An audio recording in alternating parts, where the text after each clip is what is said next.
Ever feel like your relationship needs a jump start? Like you need to go on a big trip or something? But what if I told you it's the little things that matter most?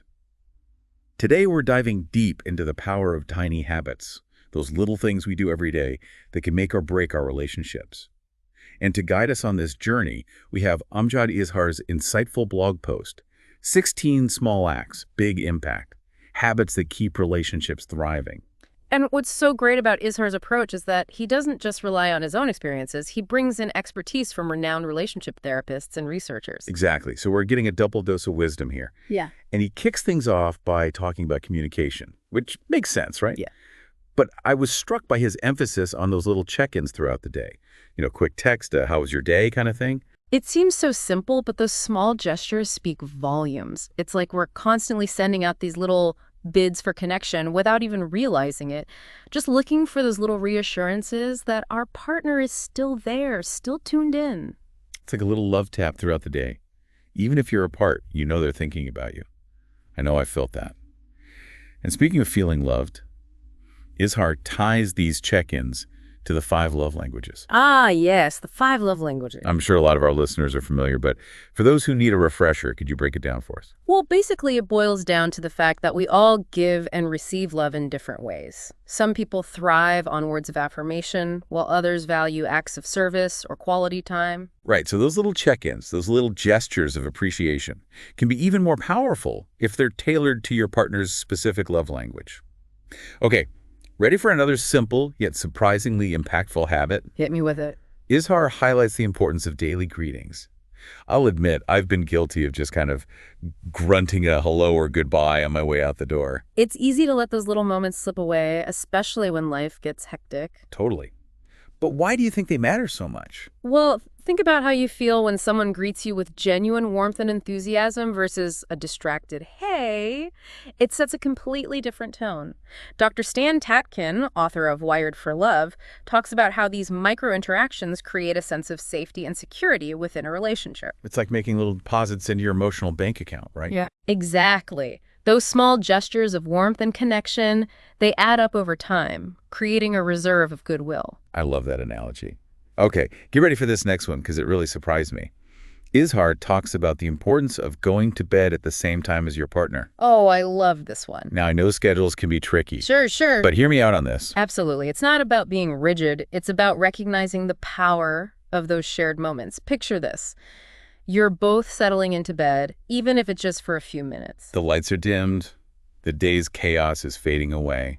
And you have this natural opportunity to unwind and reconnect. It's like built-in couple time without even trying. It doesn't have to be a big conversation or anything. Exactly. Sometimes it's just about that shared silence, that feeling of closeness. It's about creating a space for intimacy, even if you're both just reading your own books or quietly reflecting on your day. Precisely.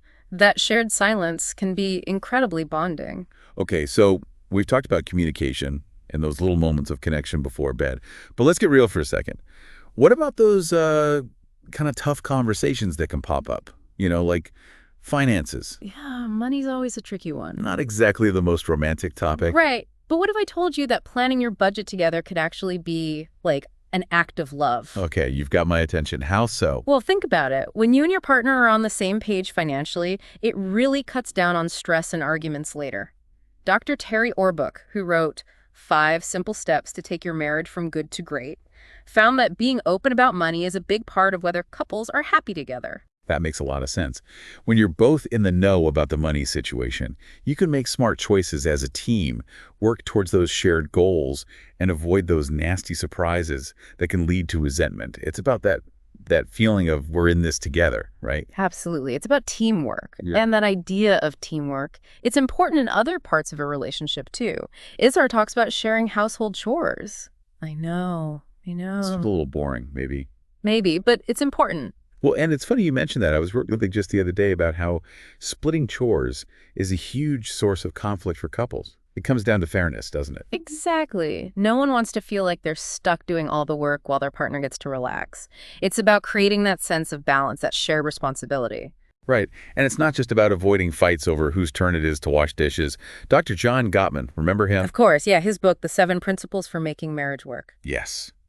He found that couples who split chores equally are actually happier in their relationships and less likely to get divorced. Big stuff, right? Huge.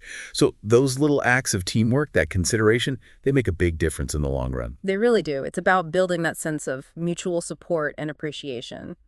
Speaking of appreciation, we've got to talk about quality time. Yes. And I love that Izar gives us some really practical ideas for making that happen. So tell me more. What does he suggest? Well, one thing he emphasizes is the importance of finding mutual hobbies, things you both enjoy doing together. It could be anything. Trying a new sport, maybe taking a cooking class, volunteering for a cause you both care about. There are so many possibilities. Love it. It's like adding a little fun and excitement back into the mix. And, let's be real, it's easy to get stuck in a rut when life gets busy. For sure. And this isn't just some random idea. Dr. Arthur Aron, a psychologist who spent his career studying relationships, found that couples who try new and exciting things together feel more connected and happier in their relationships. Makes sense. When you're trying new things together, you're creating those shared memories, you're pushing yourself outside your comfort zones a bit, and that can really bring you closer. Exactly. But what about those times when you just want to chill? Yeah. Does quality time always have to be some big adventure? Great question, and Izar actually talks about this. The importance of just spending quiet time together, too. Oh, I love that he included that. We live in such a busy, noisy world these days. It's so easy to forget about the power of just being present with someone, even in silence. Right. Sometimes those quiet moments when you're just together can be even more connecting than a fancy night out. Absolutely. It's like hitting the reset button on life and just allowing yourselves to be. Exactly. Creating that space for connection without any pressure to talk or do anything, it can be incredibly grounding. And speaking of creating those rituals that bring you closer, Izar also talks about date nights, which, let's be honest, They're important. they are. But they're so easy to let slide when life gets in the way. Totally. Especially if you've been together a while or have kids running around. But what I appreciate about Izar's take is that he focuses on the intention behind it. It doesn't need to be anything fancy or expensive. It's about making that dedicated time for each other, even if it's just once a week. I love that. He balances those practical tips with those reminders Yeah. about intentional connection. It's like he's saying a good relationship is a mix of the everyday stuff and those special moments. And speaking of everyday things that can strengthen your bond, Izar also talks about the importance of family dinners. Oh, yeah. And before you think this only applies if you have kids, Tell me more. he's clear that this is really valuable for couples, too. Right. Making time to connect, even if it's just a quick meal after a long day. It's like that saying, the family that eats together stays together. It's about so much more than the food. It's that dedicated time to connect, to talk, to share experiences. Exactly. A sociologist named Dr. Miriam Weinstein has done a ton of research on this, and her findings are amazing. She's found that having regular family meals leads to stronger family bonds, healthier eating habits, better communication. Wow, so many benefits. And even, get this, kids do better in school. That's incredible. Yeah. It's amazing what a difference a simple ritual can make. Isn't it? And speaking of healthy habits, Izhar also talks about the benefits of exercising together. Exercising together. Yeah. I have to admit, the thought of trying to sync up workout schedules with my partner, Yeah.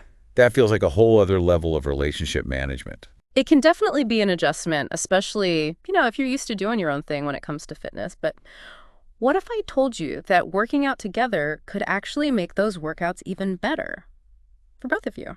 Okay, I'm all about those win-win situations. So how does that work? Well, first, there's the accountability factor. Have you heard of Chris Downey, fitness expert? I think so, yeah. Well, he talks about how having a workout buddy, especially your partner, it creates this system of support and encouragement. It's like having your own personal cheerleader right there pushing you to be your best self, even when you'd rather just stay under those warm blankets. I love that. It's like couples who sweat together stay together, right?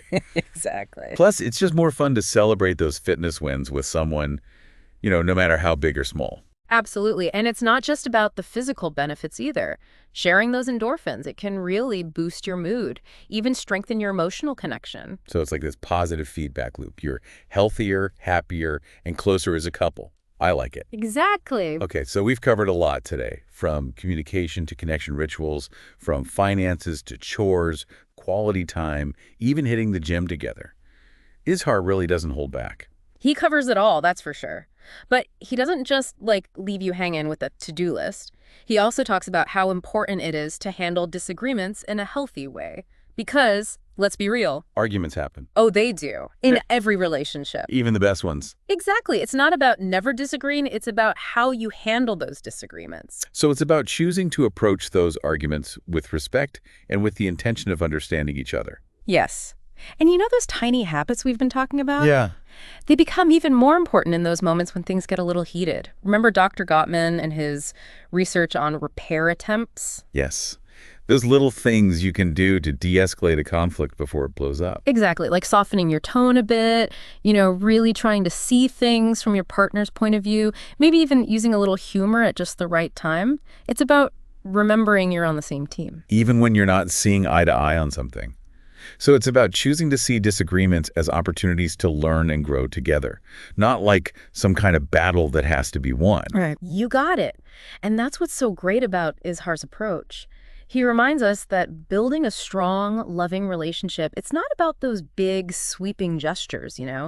It's about those small, everyday actions, those little habits of love that weave together to create a foundation of respect, intimacy, and lasting joy. It's about being present, showing up with intention, even in those everyday moments that might seem small. Those little things, they can make all the difference. You really can.